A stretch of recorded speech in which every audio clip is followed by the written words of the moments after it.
Hello दोस्तों, स्वागत है आप सबका मेरे यूट्यूब चैनल एजुकेशन हब में। मैं हूं नौशाद अहमद। आज मैं आपसे ऑर्गेनिक केमिस्ट्री के बहुत इंपॉर्टेंट टॉपिक बॉन्ड ऑर्डर के बारे में डिस्कशन करूंगा। इससे क्वेश्चन जेई और नीट में बहुत पूछे जाते हैं। ऐसी ट्रिक मैं आपको बताने जा रहा हूं बॉन्ड ऑर्डर कैलकुलेट करने का, जिसको आप बहुत ईजिली समझ पाएंगे। बहुत ईजी है, आप किसी भी मॉलिक्यूल्स का बॉन्ड ऑर्डर बहुत आराम से निकाल पाएंगे। बहुत ईजी ट्रिक है। ऐसी ट्रिक ना आपने कहीं देखी होगी ना सुनी होगी। पहले चैनल को सब्सक्राइब कर लीजिए, वीडियो पूरा देखिए, वीडियो को स्किप मत करिएगा वरना समझ में नहीं आएगा, इसीलिए वीडियो में बने रहिए। तो बॉन्ड ऑर्डर निकालने के लिए सबसे पहले हम ये फार्मूला अप्लाई करेंगे। बॉन्ड ऑर्डर इक्वल टू होता है 1/2 into number of bonding electron minus number of anti bonding electron. N B का मतलब number of bonding electron, N A का मतलब है number of anti bonding electron. तो हम नंबर ऑफ बॉन्डिंग इलेक्ट्रॉन और number of anti bonding electron को calculate करके इस फार्मूले में पुट करेंगे, फिर हम बॉन्ड ऑर्डर निकाल पाएंगे। तो बॉन्ड ऑर्डर निकालने के लिए ये फार्मूला अप्लाई करेंगे।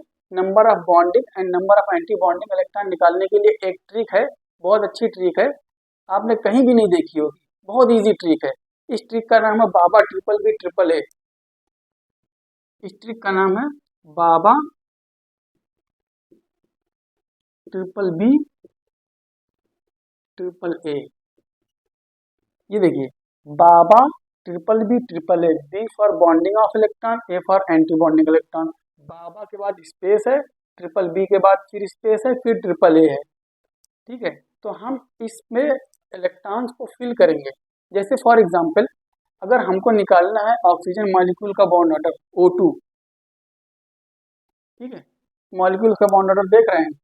अगर O2 मॉलिक्यूल्स का हमें बॉन्ड ऑर्डर निकालना है तो हम O2 मॉलिक्यूल के अंदर सबसे पहले नंबर ऑफ इलेक्ट्रॉन कैलकुलेट करेंगे। इसके अंदर नंबर ऑफ इलेक्ट्रॉन कितने हैं, इसका एटॉमिक नंबर होता है एक 8। 8 नंबर ऑफ इलेक्ट्रॉन है, तो दो मॉलिक्यूल हैं, सॉरी दो एटम है, तो इसमें हो गया 16 नंबर ऑफ इलेक्ट्रॉन आ गए। अब इन 16 नंबर ऑफ इलेक्ट्रॉन्स को हम इसमें फिल करेंगे। फिल करने का क्या तरीका है, अगर हम दो दो दो को पेयर में पहले फिल करेंगे। अगर हमारे पास दो इलेक्ट्रॉन बचते हैं स्पेस के बाद, अगर यहाँ तक फिल हो गए दो दो, फिर अगर स्पेस के बाद हमें फिल करना है दो इलेक्ट्रॉन बचे हुए, तो वहाँ एक एक कर देंगे। जैसे मैं बता रहा हूँ 16 इलेक्ट्रॉन है, इनको फिल कैसे करेंगे, दो, दो चार, दो छः, दो आठ, दो 10, दो 12, दो 14, उसके बाद यहाँ तक 14 हो गए, 14 हो गए, दो बचे हैं अभी भी। तो दो स्पेस के बाद जब दो इलेक्ट्रॉन को फिल करेंगे तो 1 1 करके फिल करेंगे। ठीक है, इस तरह से कभी नहीं फिल करेंगे, दो हो इस तरह से कभी नहीं फिल करेंगे, ये गलत मेथड है। सही मेथड ये है कि आप जो है स्पेस के बाद अगर दो इलेक्ट्रॉन को फिल करना है तो एक एक इलेक्ट्रॉन ऐसे करके फिल कर देंगे। ठीक है, अब बॉन्डिंग के इलेक्ट्रॉन को कैलकुलेट कर लीजिए और एंटी बॉन्डिंग के इलेक्ट्रॉन को कैलकुलेट कर दीजिए। अगर बॉन्डिंग के इलेक्ट्रॉन को हम कैलकुलेट करें तो इसमें आता है bonding of electron, number of bonding electron कितने होंगे, दो, दो चार, दो छः, दो आठ, दो 10। तो एनबी की वैल्यू कितनी हो गई, 10। NB number of bonding electron कितने हैं, 10। एंटी बॉन्डिंग के इलेक्ट्रॉन को कैलकुलेट कर लीजिए, दो, दो चार, एक 5, एक 6। तो number of anti bonding electron कितने हो गए, 6। अब इस फार्मूले में पुट कर लीजिए, तो बॉन्ड ऑर्डर इक्वल टू क्या हो गया, 1/2 10 माइनस 6। इसको सॉल्व करेंगे तो 1/2 इंटू आता है 4, 2 2 जा 4। तो ऑक्सीजन मॉलिक्यूल का बॉन्ड ऑर्डर कितना हो गया, 2। ऑक्सीजन मॉलिक्यूल का बॉन्ड ऑर्डर 2 आ गया। बहुत इजी तरीका था। और दूसरी बात, इससे आप कई चीज़ें पता लगा सकते हैं। जैसे आप बॉन्ड ऑर्डर 2 आ गया, अब यहाँ पे आप देखिए स्पेस के बाद हमने एक एक इलेक्ट्रॉन फिल किया है, इसका मतलब O2 मॉलिक्यूल क्या है, पैरामैग्नेटिक है। अगर अगर ये इलेक्ट्रॉन यहाँ पे ना होते, बस यहीं तक होते, तो मॉलिक्यूल कैसा होता, डायमैग्नेटिक। लेकिन इसके बाद दो इलेक्ट्रॉन हमने इस तरह से फिल किए हैं, इसका मतलब O2 मॉलिक्यूल पैरामैग्नेटिक है। तो बॉन्ड ऑर्डर निकालने के बाद या बॉन्ड ऑर्डर या इलेक्ट्रॉन फिल करते समय हम ये भी बता सकते हैं कि ये मॉलिक्यूल डायमैग्नेटिक है या पैरामैग्नेटिक है। अब दूसरा एक एग्जाम्पल लेके सॉल्व करते हैं।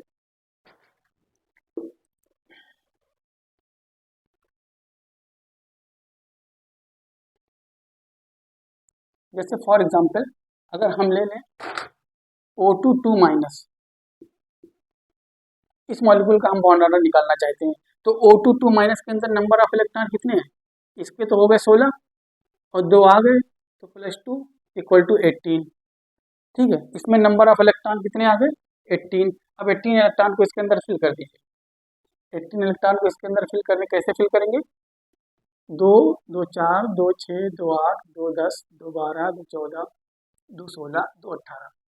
अब यहाँ पे हमने 1 1 नहीं किया है क्योंकि यहाँ पे अभी दो बार बाकी है 4 इलेक्ट्रॉन को फिल करना। अगर सिर्फ 2 फिल करना होता तो 1 1 कर देते। ठीक है, अब बॉन्डिंग के इलेक्ट्रॉन और एंटी बॉन्डिंग के इलेक्ट्रॉन को आप कैलकुलेट कर लीजिए। बॉन्डिंग में कितने इलेक्ट्रॉन है? 2 2 4 2 6 2 8 2 10। सॉरी, बॉन्डिंग के इलेक्ट्रॉन 10 आ गए, 10 बॉन्डिंग के इलेक्ट्रॉन आ गए। एंटी बॉन्डिंग के इलेक्ट्रॉन कितने हैं? कैलकुलेट कर लीजिए। एंटी बॉन्डिंग के इलेक्ट्रॉन कैलकुलेट कर लीजिए। 2 2 4 2 6 2 8 8 आ गया। अब इसको इस फार्मूले में पुट कर दीजिए। बॉन्ड ऑर्डर इक्वल टू क्या हो जाएगा? 1/2 NB माइनस NA। NB की वैल्यू है 10, NA की वैल्यू है 8। इसको कैलकुलेट करेंगे तो 1/2 × 2। ओके, तो 2 × 2 1 आ गया। तो बॉन्ड ऑर्डर इक्वल टू क्या आ गया? 1। इसका मतलब O2 माइनस मॉलिक्यूल का बॉन्ड ऑर्डर कितना है? 1। ये मॉलिक्यूल डायमैग्नेटिक है क्योंकि यहाँ पे 2 2 का पेयर है। ओके, अगर कोई कंफ्यूजन है आपको और भी मॉलिक्यूल्स का आप निकाल सकते हैं, आप इसका निकाल के बताइएगा मुझे। O2 प्लस का बॉन्ड ऑर्डर कितना आता है और ये डायमैग्नेटिक है या पैरामैग्नेटिक है? इसी मेथड से आप कैलकुलेट करिए। ये मेथड 20 इलेक्ट्रॉन तक वैलिड है, जैसे 2 2 4 2 6 2 8 2 10 2 12 2 14 2 16 2 18 2 20। तो 20 नंबर ऑफ इलेक्ट्रॉन तक आप इस मेथड को लगा सकते हैं। लेकिन अगर 20 से अबव आ जाए नंबर ऑफ इलेक्ट्रॉन तो एक दूसरा मेथड है, उसको मैं बताऊंगा। तो आप चैनल को सब्सक्राइब कर लीजिए, कोई डाउट हो तो पूछ सकते हैं। Thank you.